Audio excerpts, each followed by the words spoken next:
live. The names aren't showing up, which I don't like Mm. for some reason, and I don't know why. So I definitely have the Mm. names on. That's a Yeah, it little says, see, it interesting. says live over here, but Mm-hmm. on YouTube. Oh, yeah, we are. Definitely have the names Live on Yeah, YouTube. That's a little interesting. it says live. Yeah, we Perfect. are. All Yeah, right, let's do yeah, this thing. Let's do this thing. Well, welcome everybody to the first ever Culture Shock Bible study. I'm your yeah, host, Pat Bayless, and yeah. the guy, the legend himself, All Pastor right. Steven, is in the building. My man, I appreciate you first of all for being here to help me learn just for myself, and then for all the viewers out there that in the same way want to learn the Bible itself, because the Bible is big, um and it's got so much meaning behind it that especially somebody like for me, I want to learn, but it's like hard to find where to go, where to start, Yeah, um and really understand each scripture and how do you relate it back to life. yeah. And I think that's one of the hardest struggles. So just thank you for being here. And without further ado, I'll let you take it away. Really, really. Come on. Okay. So, so let me just say thank you again.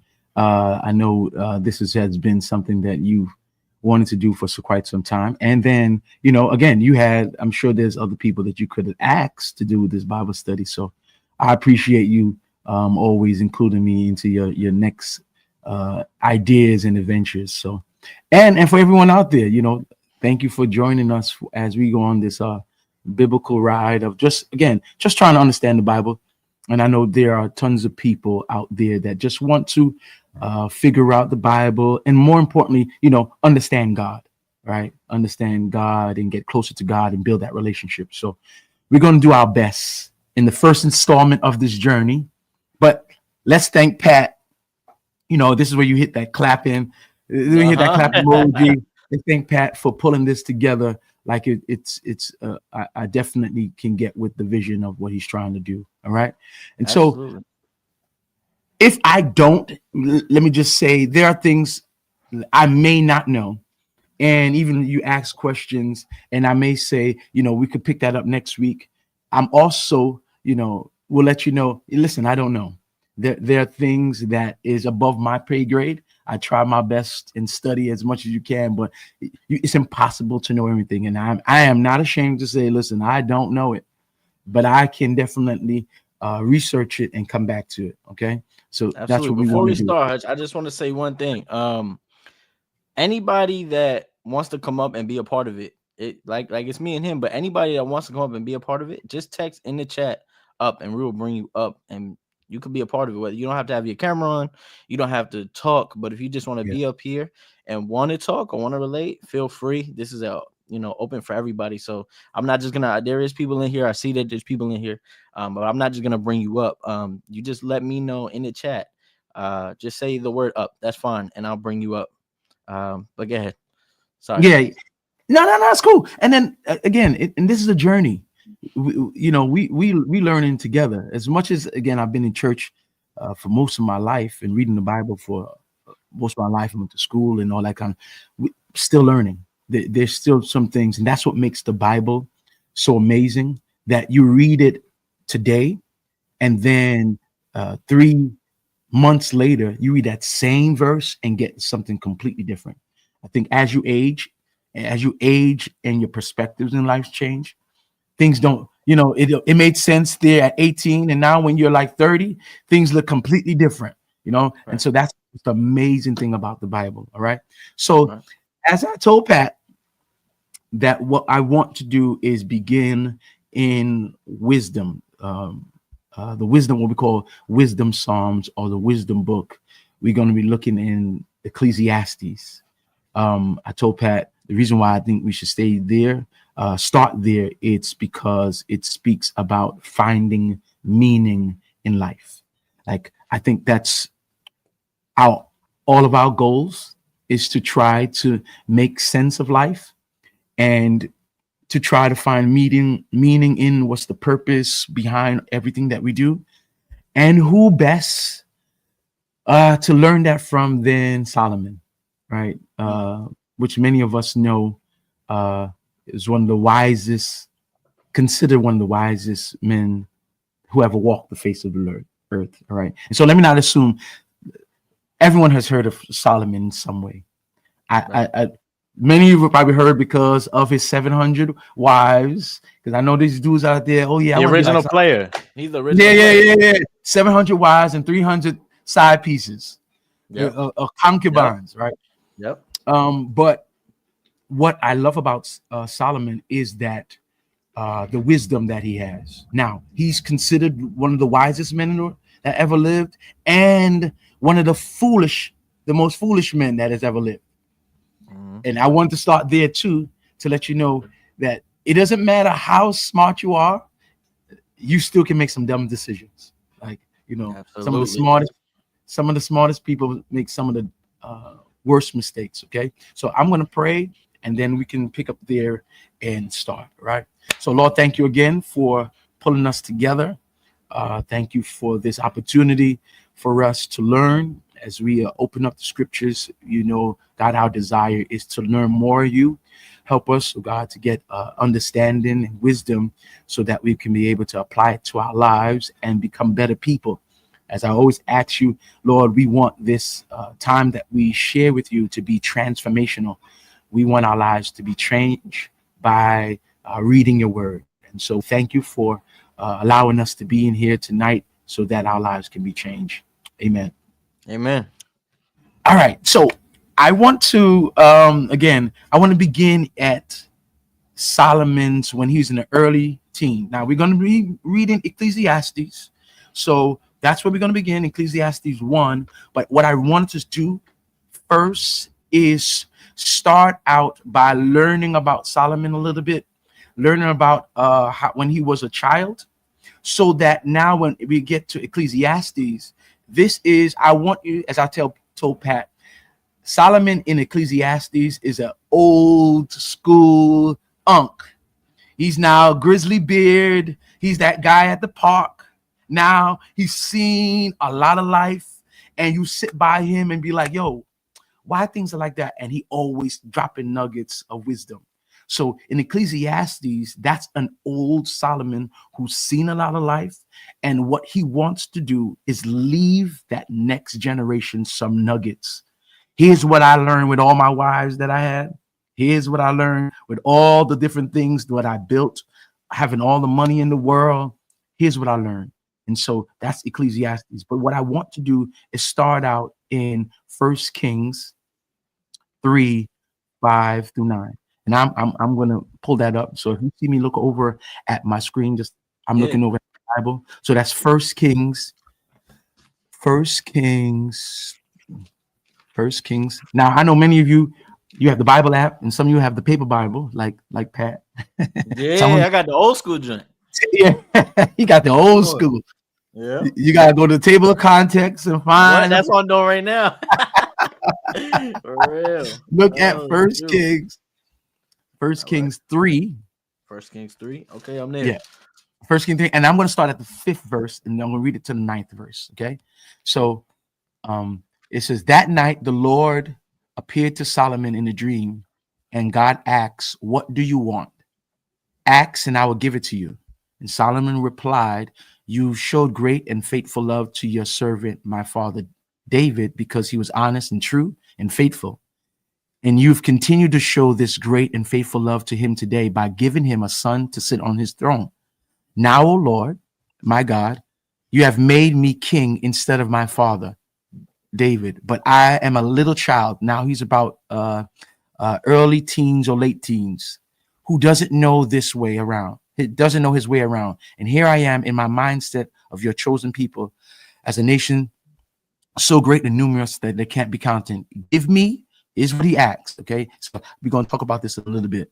Give me an understanding heart so that I can govern your people well, and to know the difference between right and wrong, for who by himself is able to govern this great people of yours. Okay, so let's pause there for a second. Yeah, I was gonna say, let's break this down. Okay, he is a teenager. Mm-hmm. Now, here's the thing that I want to ask you. God comes to him and says, you can ask me of anything you want, and I'm going to give it to you. Whatever you want. Now, I already know most me. People not asking for what Solomon asked. I ain't gonna lie. Okay, so I want you to see that. Like I try, I'm gonna be as honest as I can. The last thing I'm gonna ask for, I can get anything you want. He says, give me wisdom, give me an understanding heart, and give me the understanding to know the difference between right and wrong. Right now, I think why I wanted to start there, it's that should be our prayers too. What we should put on our prayer list. I know many of us asking for more money, long life, to be as successful as we can, to have all the influence as we can. And I think we have to come to a point in our life where we have to start asking God for what we really need. And what we really need is wisdom. Right. That it becomes something that it adds success. Wisdom, you can get success. You can become more successful. You can add more money. But many of us go straight to money, and we can ask God for money, but yet we don't have the mindset or the smarts to manage it. And the next thing we know, we get all the money in the world and we blow it. You know what I mean? So I think you wanted to say something?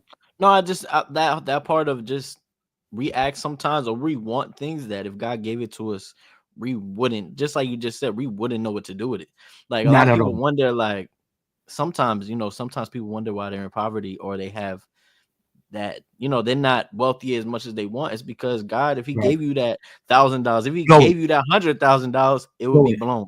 So he gonna give you that 100. He gonna give you that $10 and make you understand, right? Yeah. Or you ask for things like, to give me all the girls in the world, all the cars in the world, and now understand that doesn't have lasting value. And he asks this as a child. So from the beginning, we can see that this is a true making of somebody who's going to be extremely wise as a leader.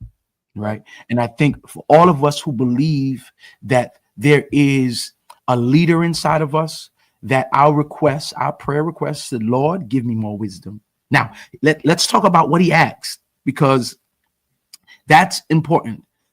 Give me a heart, an understanding heart. And I purposely laid this out because I wanted to leave this in our Bible studies as what we need to ask God for, to change our prayer life. Because I know some of us have some superficial prayers, but here go a prayer that we should, I think, model. He says, I want to understand a heart that not only hear God, but a heart that's able to hear other people. I want to hear God, but I also want to be able to hear what other people has to say. Give me an understanding heart so I can hear God and hear what others. Now, his understanding heart was to discern the true intentions of what somebody's saying. Now, sometimes we are listening to people and we hear what someone says, but we don't understand what they truly meant. That's good. You understand? That's good. We hear what they say, but we don't understand what they really meant. And now, sometimes we can say that it's their fault, that they weren't clear enough. But what Solomon's saying, I don't only want to hear what they say, I want to hear what they meant. That is clarity. Now I understand why you're saying that. I now understand where you're coming from. Now I understand a little bit more, where I'm not going to get upset at what you said, because sometimes I may say something and I'm angry, but what I really meant is hidden in all that anger. And it's for us to have some patience to hear, okay, this is what she meant. You understand? Right. So he says, I want to hear, I have an understanding to hear God, hear others. I want to understand what they intend to say, right? Their intentions. But he also wants a heart that listens. Many of us know are people that are able to hear, but they're not capable to listen. I want people not only with the ability to hear, but I want the capability to listen. That's what he's asking for. Right. Yeah. Everybody knows somebody that hears, But Lord, they don't listen.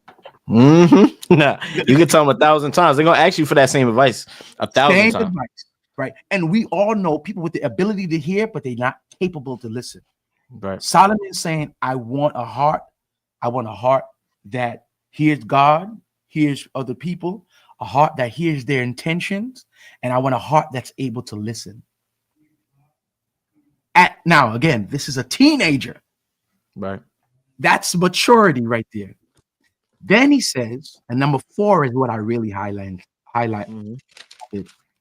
He says, give me the understanding to tell the difference between right and wrong. Now, the reason why that's important, and people will say, oh, that's obvious. What he's trying to say is right and wrong are not as obvious as you think. Right. Because wrong can look like and feel right. Right. Oh, yeah. Yeah. It can look and feel wrong, can look and feel right, depending on what we're in. And sometimes wrong doesn't come with these flashing signs. This is wrong, wrong, wrong, wrong. It doesn't come with that warning. It doesn't come with red flags and alarms, or sometimes it does, but we've been doing so much and now we just blow past the warning signs.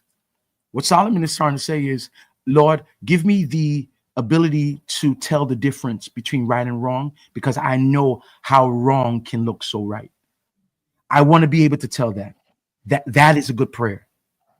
That is a good prayer. Lord, help me. God, help me be able to distinguish between what's right and what's wrong, because I've been having this tough time, and only later I realized what I thought was right was so wrong.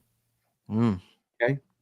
So I wanted to lay that out there just to give us a little preview of what Solomon, now that we can see him we've seen him what he asked for as a young child. Now you can see why he turned into the adult that he did, and why you should listen to him. Because of what he asked for, the wisdom that he's going to give us in Ecclesiastes is going to be good wisdom. Right. He's been doing this for a long time, right? That's why I purposely wanted to start there. He is somebody whose decision making, whose wisdom, whose counsel we can trust. He's credible, right? He knows the difference between right and wrong, right? So I wanted to pause there to make sure the chat understand. I know I said a lot right there.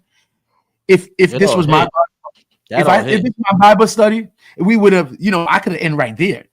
I think I've given you more than enough, but we're gonna go into Ecclesiastes. But I really wanted to take the time to point that out about Solomon and Solomon's prayer request, that we really need. What you really need in life is wisdom.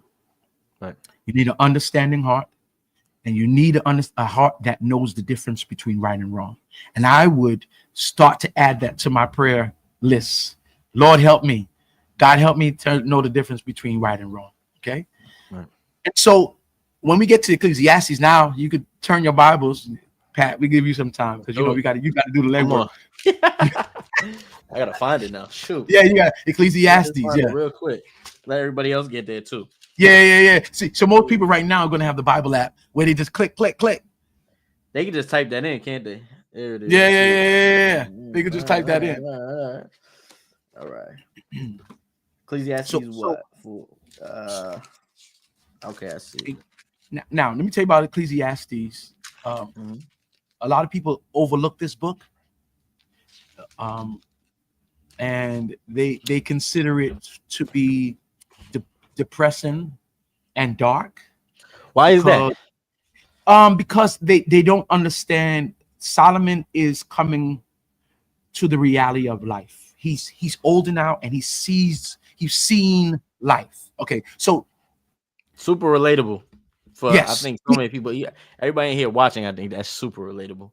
Yeah, he's seen life, and so what he's learned, he writes down the patterns and the repetitive nature. Here's what he learned: life has patterns, and it repeats itself. And he observed this from a young child, And so he writes it down because he's looking behind what make people do what they do. I've seen, you live long enough, you see the same patterns over. And we're going to get to that deeper in Ecclesiastes. And what he's doing is that I look down at the actions of people and I realize what the real meaning of life is. And how if the younger me, if older me had the opportunity to talk to younger me, I would have told my younger me of this. Now, remember, he's very wise, but he still made a lot of mistakes. Right. A lot of mistakes. And this is somebody that asked for wisdom. Okay. That's something that out of everybody, you know what I'm saying? To me, he shouldn't. Right. It's kind of like somebody just being like a role model to you, and they do something wrong. You just don't expect it because that's somebody that was your role model. So somebody that's asking for wisdom, something like that, when nobody would ever ask for that, to still mess up and make mistakes, it just goes to the point. And which shows you that we need to have grace, that we all make mistakes, no matter how wise you are. Right? You can have, so even if I tell you, ask God for wisdom, that doesn't preclude you or exempt you from making a mistake. You could be the smartest person and still make the dumbest mistakes. And so it's for you to have grace on yourself. I made a mistake, but wisdom tries not to make the same mistake. Okay, that some people say that's maturity. I may not be able to stop myself from making a mistake, but I sure can stop myself from making the same mistake. Right. That's where something maturity. Like you said, where it feels good, where it's something that feels good, but ain't good. So, getting to that part. So that's why I love Ecclesiastes, because he does talk about money and girls and success. He talks about that. But now we're at the Ecclesiastes number 1 chapter, and it's the opening. Now it says the teacher of an assembly. Now, depending on what version you have, you might have Qoheleth. That just means a teacher. Yeah. Okay. I see it. Teacher. It says teacher. Yep. Yeah, it says teacher. David's son, King of Jerusalem. He says perfectly. You may have meaningless. I don't know if you have meaningless. What you have? Meaningless. Okay. And when I'm in the Common English body, it says perfectly pointless. Says the teacher, perfectly pointless. Everything is pointless. Now, the reason why people say it's dark and depressing, because they thinking that Solomon is saying that life is meaningless. There is no point behind it, that it's useless. So I think what happens, they think that he is saying life is not worth living. So just commit suicide and die. But this is where like it gets lost in translation. The actual word of meaningless is a word called hebel in Hebrew. So I'm giving you a little Hebrew too. Look at that, Pat. I like this. You're getting the full word. It's called hebel or hebel. Okay. Hebel. And what it means is that word meaningless means breath, mist, a vapor, a puff of smoke. Life is like a vapor. Life is like a puff of smoke. Now, the guys out, the people in the chat, I made sure we get an illustration so that can make sense. Have you ever blown out a candle? Yep. Okay. How long does that smoke last? A little while, not too long though. Not too long. Right. You see it, you smell it, but very soon all the signs of it will be gone. It's gone. It comes and goes. Here's what he's trying to say. Life is short. Life is short. Time moves quickly. Time flies. At the blink of an eye, you're a parent. Yeah. And a blink of an eye, you're going to be a grandparent. Yeah. Oh, no. Yeah. I hear that. It's true, though. It's very true. It's so true. Now, some people say, some people say you've heard life is short. I'm sure everybody heard life, but some people say life isn't short. It's our distractions that are long. I don't know if you heard that one. Never heard that. Life isn't short. It's the distractions that are long. meaning we have a lot of time, but sometimes we get caught up in so much foolishness. It Yeah. wastes so much of lifetime that life ends up being short. Now that's I just think a we also go back. I think even with that, like that part right there, I think we also, when we get into life where we grow, just as people, we go back, and I don't know, certain people look at it differently, but I think there's times in life where you're like, man, I wish I didn't date so and so for those 5 years. Man, I wish I didn't do these drugs or smoke or drink this drink or do that okay. stuff for time. I You are definitely in see what that's in. you are in Ecclesiastes in a Yep. minute.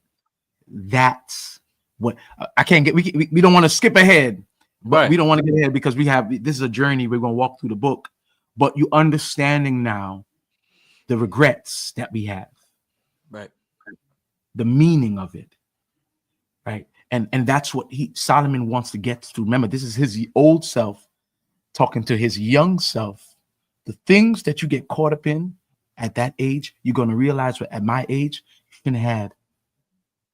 you spend too much time wasting them. But look, before you know it, this is what he's trying to say. Before you know it, you're an old person saying, "Where did time go? Where did it go?" That's And good. so Ecclesiastes is grappling with the idea that we're here today and then we're gone tomorrow. That's what it grapples with. That's the entire Ecclesiastes. The book is. It's grappling and it's trying to make sense of, man, I was just in my prime, and now, oh, you know what's perfect? The Lakers. Let's talk about even LeBron.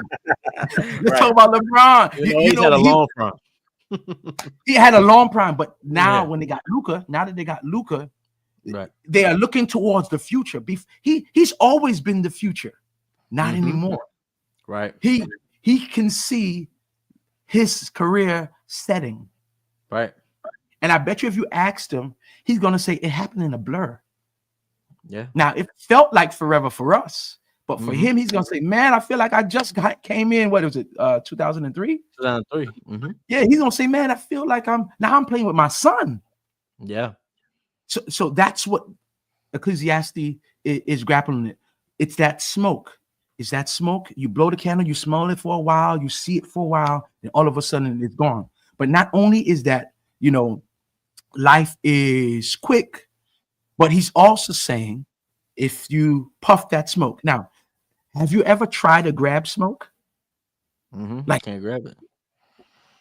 It's gone. Life is elusive. You can't get a hold of it. Just when you think you got a hold on of it, just when you thought you got control of it, you don't really have control. Right. Have you ever tried to grab and hold to smoke? You can't. It slips through your fingers. And that's what he's trying to say. Just when you thought you had life under control, life will show you you're not in control. You're not in control. I think that's what people struggle with a lot nowadays too. I think forever. I don't think that's just nowadays. I think it's just something that's so people want something so bad, and they feel like they're at the mountaintop, and any little thing can happen. Like it's life is so unpredictable. Oh, you see why I say Ecclesiastes is so relatable and practical, because it speaks the same thing. I got my dream job. You see, got my dream job, and next thing you know, my dream job laid me off. Right. I thought this marriage is going to be forever. Right. I thought she was going to be the one for me forever. And what happens is we learn just when we thought that we had control of it, then all of a sudden it's gone. Well, Pastor, how many times do you hear, just even in your church, right? I don't mean to.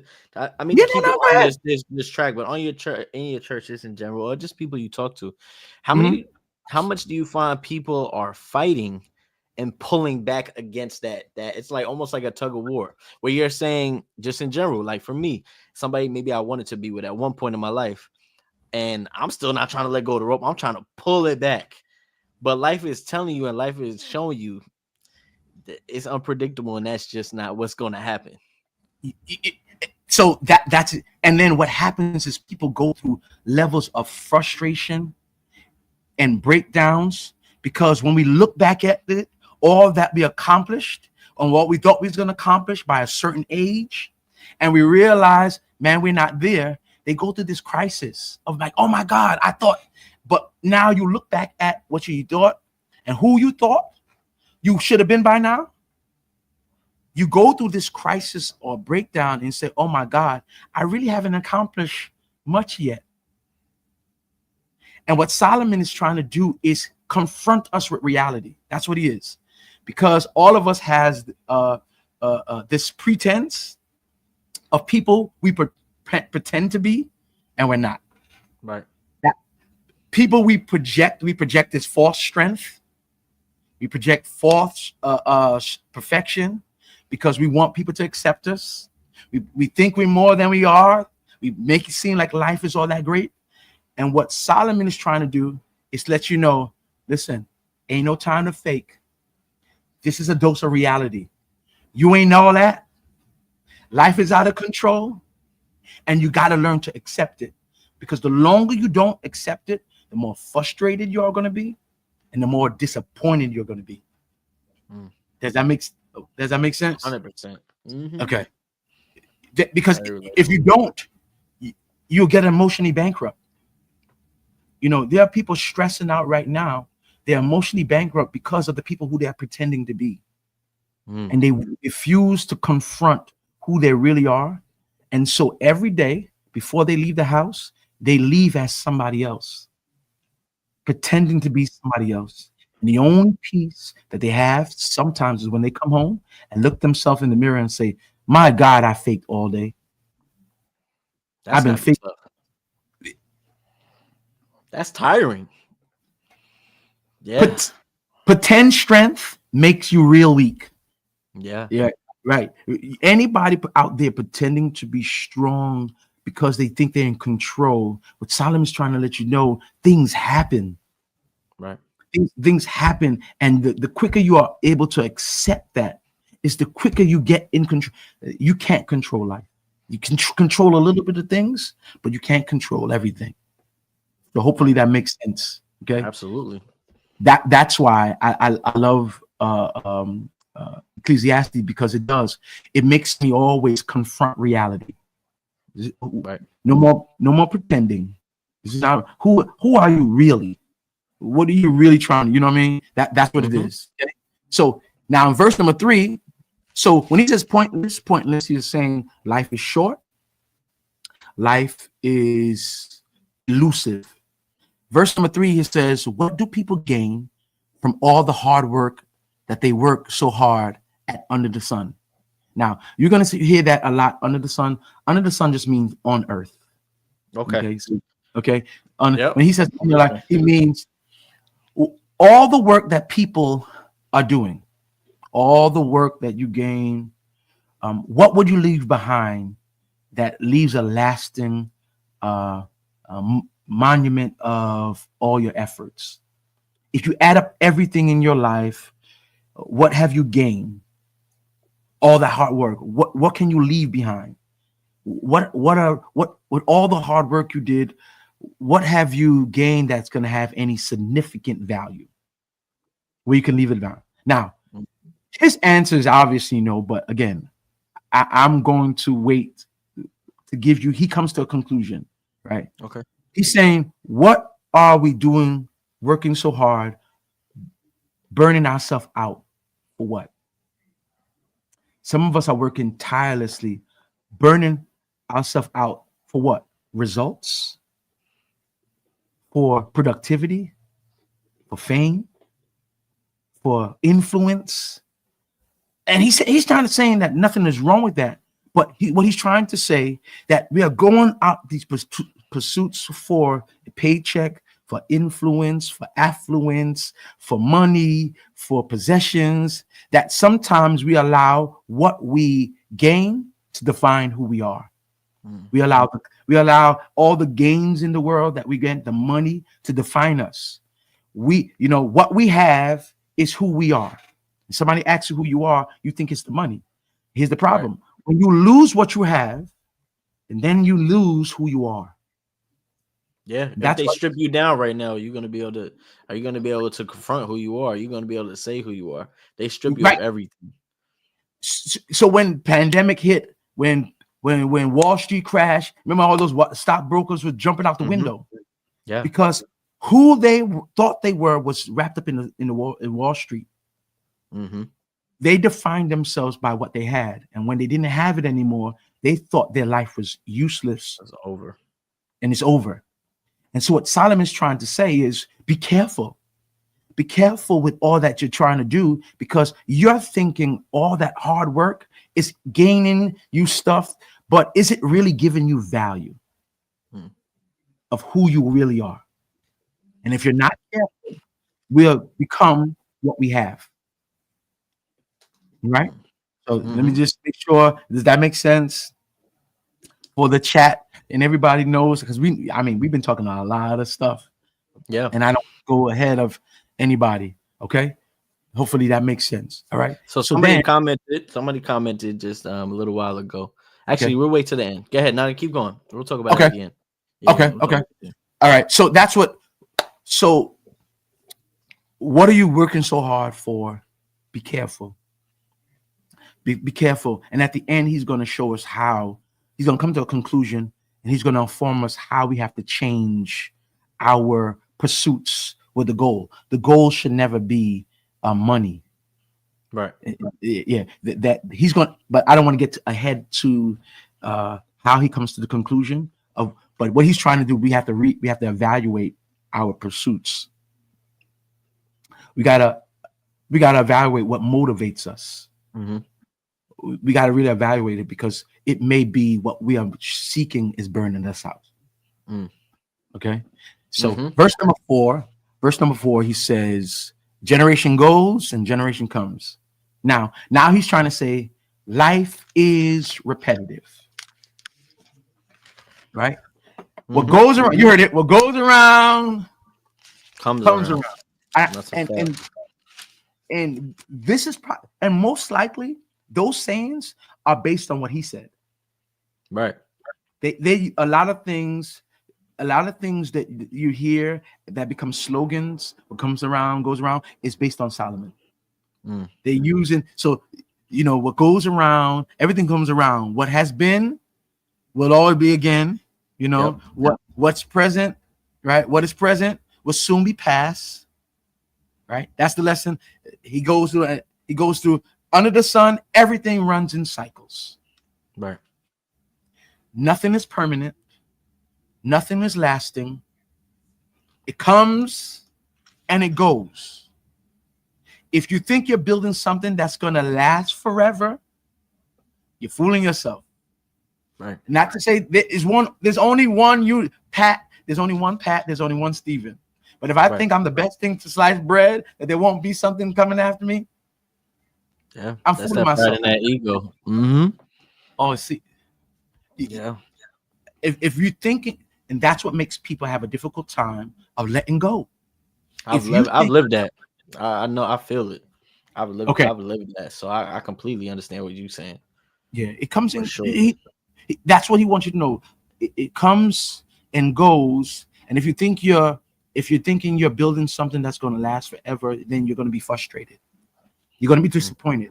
And a lot of our disappointments is based on trying to control things. You're going to see when we get, again, I keep trying to drop little gems. That's more for people to stay on for the ride. Right. Because he's going to teach us one of humanity's biggest problem is control. We want to control everything.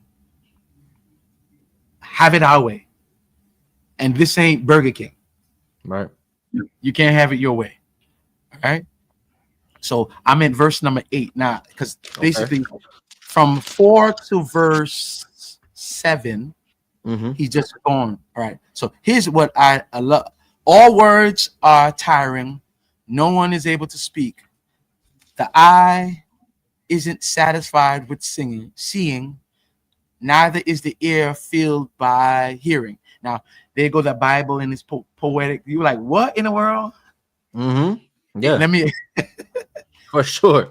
That a lot of the Bible's like that. It's crazy. Yeah. It's like, what in the world? So this is why human eyes are always looking for something in the future.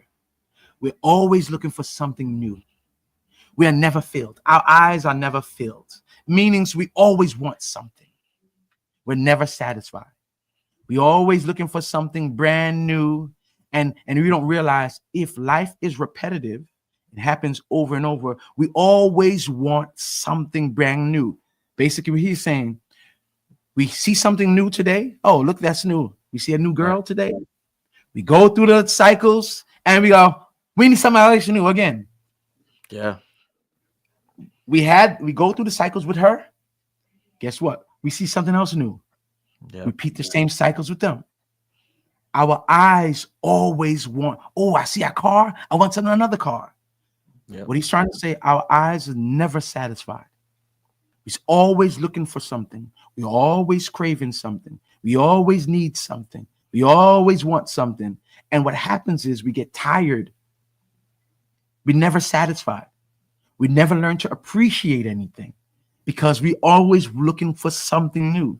We're always looking for somebody else, somebody new, a brand new job and this or whatnot. And what happens is that leads to our level of frustration because we are never satisfied with what we have.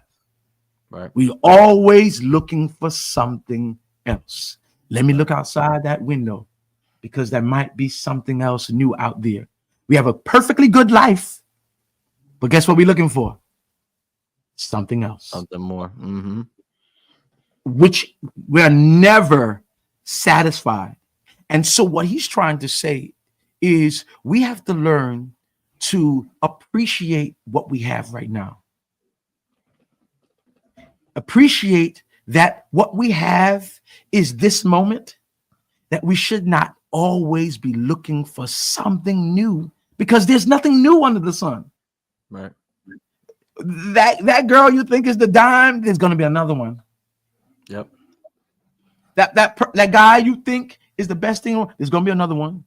That job you thought was the best job in the world, guess what? There's going to be another one. Because somebody right now thinking that they lost the best thing in their life. And in some incidents that might be true. But what he's trying to say that some of you are so depressed about what you lost, well, there's something else. That and you might not even be able to see it. Because you're so stuck on thinking that that's it. And you don't give yourself time. You don't give yourself the space to appreciate. Guess what? You know what? I know I lost that, but something fresh is coming around again. Mm-hmm. Something good, the way life works, something fresh is coming around again. And I can't let myself get discouraged or disappointed in this season because guess what? Summer's going to come around again. Right. I might be in the winter of my life right now, but guess what? Summer's come around. And it's for people not to get so disappointed and so upset. Not realizing, guess what? God brings new things in too. Yeah. And you might be down today, but guess what? The way the world turns, you'll be up tomorrow. Up tomorrow. Mm-hmm. Don't give up. Don't give up on life and think that because you're down today, that's the your best days are behind you. No, guess what? You'll be up tomorrow. He also wants us to look at the cycles that we have in our life. The meaningless cycles that we have in our lives, whether it's from our home cycle that's meaningless, our relationship cycles, because we get caught in these meaningless cycles too, where we just let history repeating ourselves over and over again. And he's trying to say, are there any cycles in your life that is meaningless? And distractions. That you're wasting your time with? Mm-hmm. And are you something you distracted and you know that this is a waste of your time and yet you stay in it? Life is short. Life, that's why he started out that. He started it out. He starts out by letting you know life is short so that all your decision makings should be rooted in that. Listen, I don't have time to waste. I don't got no time to waste. If I'm going to be about my business, I got to be about my business because as soon as you know it, I'm old. I'm done. Yeah. And I can't waste time on meaningless things. Yeah. I can't allow myself to get caught up in these cycles that are not beneficial for me. And so I got to be able to view my time as precious. Hmm. Right. And that's what he wants. He wants to tell his old young self. Well, he's telling us, he's trying to leave that jewel for us. Don't wait till it's late for something you need to learn early. Okay. And that's why I left it at that, because I look at it. Look where we at, 8:45, when I said we're going to leave some time to talk. Don't wait until it's late for something you should have learned early. That's what he's trying to say. Don't allow ourselves to get caught up in these things. And it robs us of so much time that when we do get old, we say, man, I wasted so much time with that. Why I got caught up in the cycle. Yeah. That's the first chapter of Ecclesiastes. He wants to deal with time. It's so relatable in so many fashions. I think for everybody, everybody's got a different distraction in their life. Everybody's got a different something that has a hold of them that they're wasting their time on, that they may know they're wasting their time on. And they just, like you said, it's a point of where they enjoy it. It's something that's getting the time by. It feels good, even though it ain't good. And eventually it's gonna die. And you're gonna look back at all the time you're wasting and maybe not leaving a legacy for yourself and for whoever's around you by wasting that time on something that felt good. And I think that's something that a lot of people, whether it's girls, whether it's jobs or family or anything, can just really relate to it. Everybody's got a story. So I feel like in that story it's something is holding somebody back. There's something that they have a I don't even know, like almost like an addiction to hold on to it, you know? Yeah. And I think that everything you just said right there, it just touches on all of that. A lot of people think they have more time than they have. That's what it is. I think sometimes your number one commodity in life is your time. Right? That you can get back money. I know they say health too. You can get back money. You can make other friends. You can get a new job, but you can't get new time. Right. You can't get back time you wasted. Now what you can do is understand the time that you wasted and try not to do that again. Yeah. That's what it is. Now it takes sometimes for us to learn that late. And what Solomon is trying to say is, don't wait until you're old for you to recognize that the time that you had in your 20s and your 30s, when your body was all good, that you use that now when you're older, you say, man, you're living with that regret. I wish I had that time back. I wish I didn't spend that so much time, or again, this is for future lessons too. That using that time. What are we doing in that time? Like the people that I should have told I should have spent more time with. The people that I really love. It's true. That I wasted it on people that means nothing to me. When I can use that valuable time and spend it with my mother or my children. You know what I mean? Or my significant other. I wasted it all on somebody else. And what she's trying to get for us is to find out what really has value in our life. Right. And not everything in our life has value. Right. Somebody had commented in the chat saying, so basically what you're saying is that teaching us that life pursue is ultimately meaningless without God, urging us to enjoy the simple blessings and live righteously. Yes. Yeah. And he jumps to, I don't want to get ahead, but he jumps to the real meaning in life. But what he wants to do is, remember, he lays it out where not everybody gets to that decision that God is what I need in my life. Right? We try all these other things first. Right? We pursue all these other things first. And so what he does is he goes through all the other things he tried first and then says at the end, you know what? God. That's the only thing of value. Yeah. That's what he comes to. Now, that's the end of, I don't want to give you, that's the end of the story.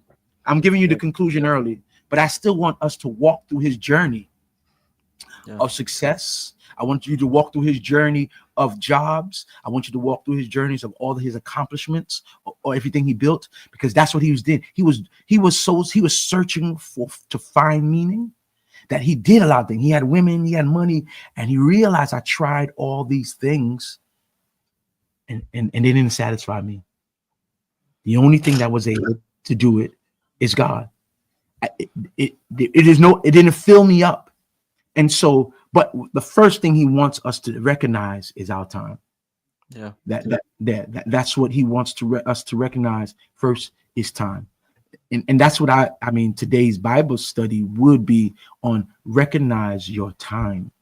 I think it's for us to really pay attention to how we spend our time. Life is short. Life is elusive. Life can't be controlled. And where you're wasting precious time, you don't want to live with the regrets with all the time you wasted. Yeah. If we were going to leave anything with the topic for today's Bible study, as far as finding meaning in life, I think the number one thing is, let's start recognizing our time. Let's start prioritizing our time, how we spend our time, who we spend our time with, and what we're wasting our time on.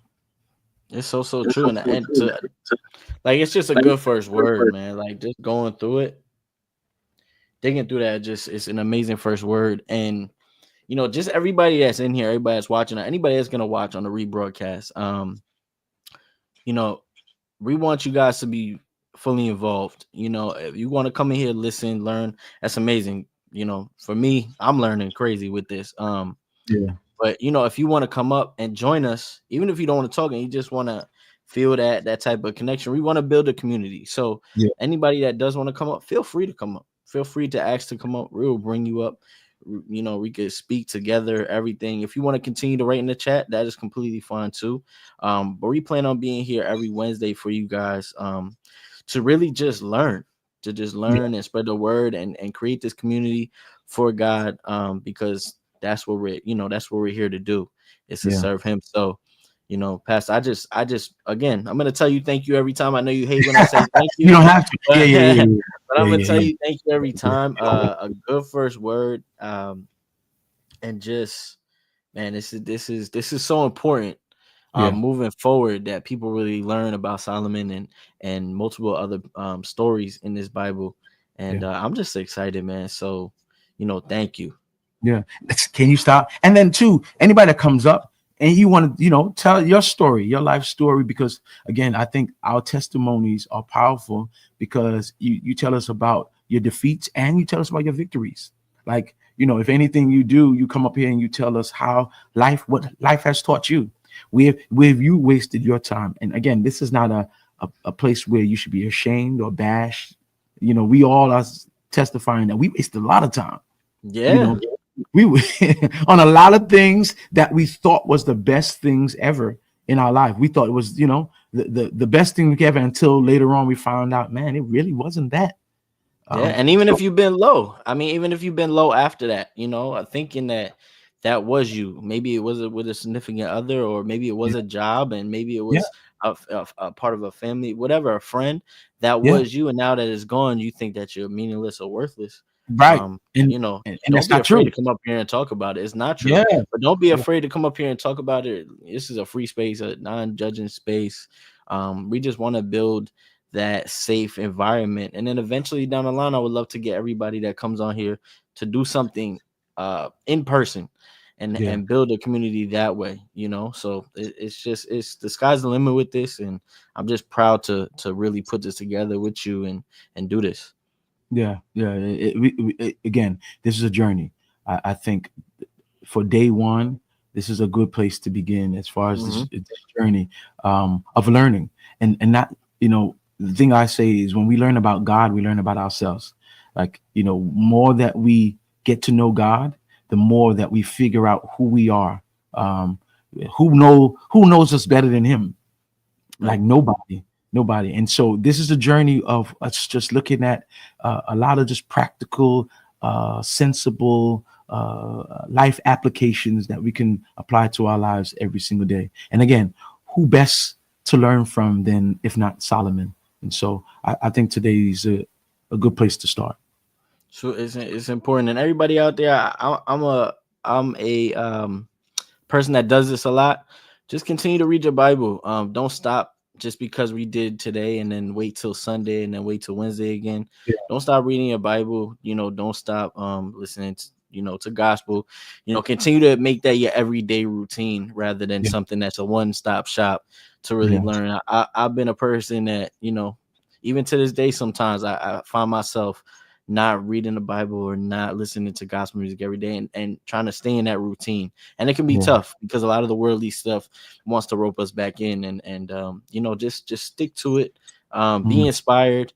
If we did something for you to inspire you, just continue just to keep going. And, we'll see you back here on Wednesday for another great session. Yes, sir. Yes, sir. We will. Pastor, man, I appreciate you. Everybody have a blessed week. That big Bible you got. Come on, come on. It's probably too many stories in here. I probably got extra stories. Oh my God. Yeah. Seriously, everybody just enjoy your week. Stay blessed. Pastor, you already know. My guy. Always love, bro. Thank you, man. Love, man. Yes. And that being said, we out of here. Yes, sir. Let's see if it ended.